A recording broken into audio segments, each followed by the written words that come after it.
साथियों, fighter today में आपका स्वागत है। फाइटर टुडे को सब्सक्राइब कर दीजिए, बेल आइकन को दबा दीजिए, जिससे आने वाली मेरी हर वीडियो आप लोगों को वक्त पर मिल सके। साथियों, आजकल कोरोना महामारी का दौर है। न जाने कितने लोग कोरोना पॉजिटिव होकर अस्पतालों में भर्ती हो रहे हैं। उसमें से ज्यादातर लोग निगेटिव होकर अपने घरों में अपने बीवी बच्चों के पास लौट रहे हैं। इसका श्रेय लोग कोरोना योद्धा यानी डॉक्टर्स, पुलिस को दे रहे हैं। मेडिकल स्टाफ को लोग भगवान का रूप दे रहे हैं। क्या दे रहे हैं, ये हमेशा से दिया जा रहा है। कोरोना योद्धा का लक़ब भी दिया जा रहा है। यकीनन ये भगवान के रूप होते हैं। न जाने कितनों की जिंदगियां बचाते हैं। सवाल ये उठता है, क्या हर समाज में सब अच्छे ही लोग होते हैं? अगर किसी ने मयार से हटकर काम कर दिया, तब उसका मतलब ये नहीं होता है कि पूरा समाज ही गलत है। कुछ लोग हर समाज में गलत हो सकते हैं। आपको आज एक बात बताना चाहता हूँ। क्या है सच्चाई, इसका फैसला आपको खुद करना है। विधायक उत्तर प्रदेश सुनील सिंह साजन भी बदकिस्मती से कोरोना के शिकार हुए। उनको इलाज के लिए पीजीआई लखनऊ में भर्ती होना पड़ा। ये उसी वार्ड में भर्ती हुए जिसमें मशहूर क्रिकेटर और कैबिनेट मंत्री उत्तर प्रदेश चेतन चौहान भर्ती थे। विधायक सुनील सिंह साजन ने जो वहाँ की हकीकत बयान किया, अगर उसमें कुछ सच्चाई है तब ये अफसोसनाक है और निंदनीय भी। लेकिन इसका मतलब ये नहीं होता है कि पूरा का पूरा मेडिकल महकमा ही दागदार है। चंद लोग हो सकते हैं, हो सकता है ऐसे लोग उनके ही वार्ड में इत्तेफाक से ड्यूटी पर रहे हो। आप लोग विधायक सुनील सिंह साजन का दर्दनाक बयान सुनिए। आप अंदाजा लगा सकते हैं कि वो कहां पर और किसके बीच अपनी बात रख रहे हैं। मेहरबानी करके आप पूरी वीडियो सुनिए। लेकिन मैं जो दे करके आया हूं 19 दिन पीजीआई में, मैं वो सच्चाई आपको बताना चाहता हूं। सदन के माध्यम से उत्तर प्रदेश को बताना चाहता हूं और सदन के माध्यम से अपने सभी माननीयों को भी बताना चाहता हूं कि कोई गलत फहमी में न रहे। हम तो ये कहेंगे, भगवान से प्रार्थना करेंगे कि किसी को कोरोना ना हो। हमारे ही बगल में, अब हम लोगों के बीच नहीं है, स्वर्गीय चेतन सिंह चौहान जी। मैं 13 नंबर बेड पर था और वो 14 नंबर बेड पर थे।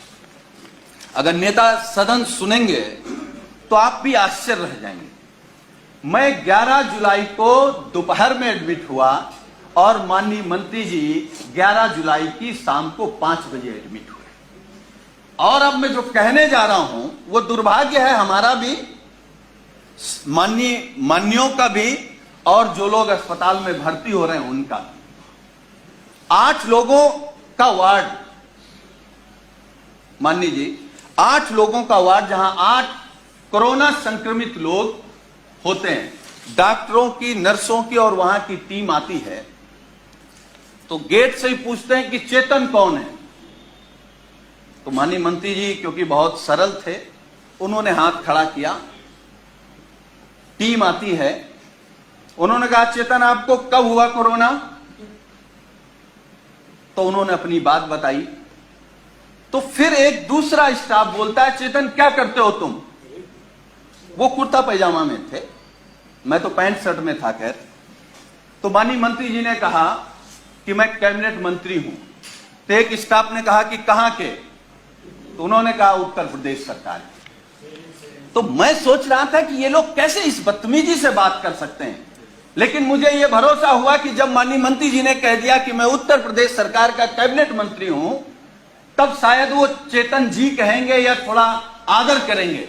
लेकिन ये सुनने के बाद भी जब पीजीआई के स्टाफ ने कहा कि चेतन तुम्हारे घर में और कौन कौन संक्रमित है, तो मुझे गुस्सा भी आया, दुख भी हुआ और सरकार पे भी गुस्सा आया। मतलब सरकार का इतना भी दबाव नहीं है भाई। कैबिनेट मंत्री के बाद कौन होता है? मुख्यमंत्री। तो इसका मतलब उत्तर प्रदेश में केवल योगी आदित्यनाथ जी का सम्मान होगा अगर शर्मा जी को कोरोना हो गया तो आपके साथ क्या व्यवहार होगा आप सोच नहीं सकते।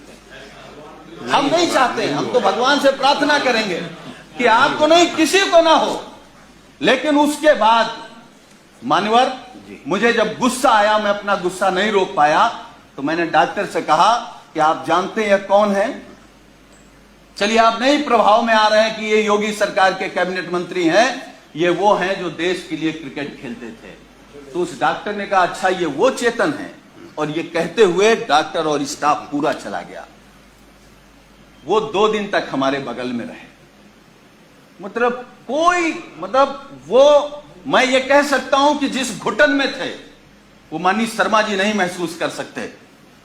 और मुझे जो शब्द नहीं कहना चाहिए, वो कोरोना से हमको आपको छोड़ के नहीं गए, सरकार की अव्यवस्था से हमको आपको छोड़ करके गए।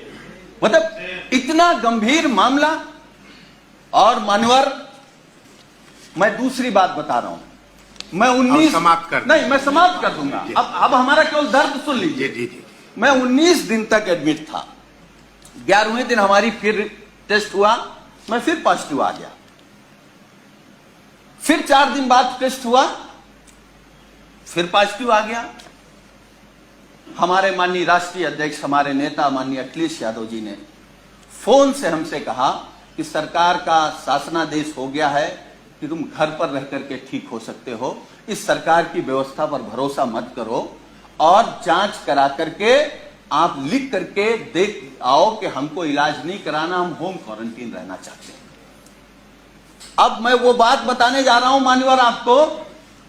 मैंने राष्ट्रीय अध्यक्ष जी से अनुरोध किया कि एक जांच और करा लेते हैं, हो सकता है कि हम निगेटिव आ जाए। हमारी एक जांच हुई जिसमें मैं पॉजिटिव आया।